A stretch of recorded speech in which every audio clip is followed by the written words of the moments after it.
पुढची महत्त्वाची बातमी आपण पाहूयात। तिकडे जळगावमध्ये शेतकऱ्यांची मान्सूनपूर्व कापूस लागवड सुरू आहे।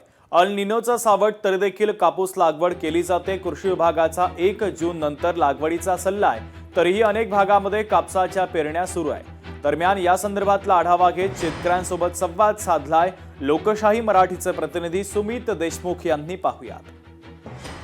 दादा, काय सांगणार? एकीकडे सरकार शेतकऱ्यांना म्हणतंय की 1 जून नंतर पेरणी करा, पण मात्र तुम्ही मान्सून पूर्वच पेरणीला या ठिकाणी सुरुवात केलेली आहे।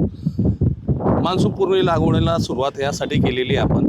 तर लागवड लवकर केल्यानंतर ती गुलाबी बोंडअळीचा अटॅक असतो, तो बागायत कपाशीला भरपूर प्रमाणात कमी येतो। आणि समजून घ्या, आपण सरकारप्रमाणे सांगितल्यानंतर लागवड केली तर ह्या गुलाबी बोंडअळीला कोण काय शासन ऐन टायमावर मदत देत नाही। गुलाबी बोंडअळीला ते म्हणतात आम्हाला काही नाही, म्हणून शेतकऱ्यांना रब्बी हंगामामध्ये लागवड लवकर करावी लागते।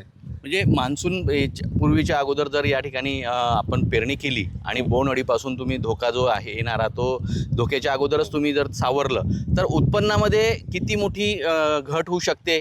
1 जून नंतर केल्यानंतर आणि अगोदर केल्यानंतर उत्पन्नात किती वाढ होऊ शकते? आपण रब्बी हंगामामध्ये लवकर लागवड केली तर एकरी काही पण झालं आपल्याला तर एकरी 3 क्विंटलपर्यंत जास्ती उत्पन्न येऊ शकतो।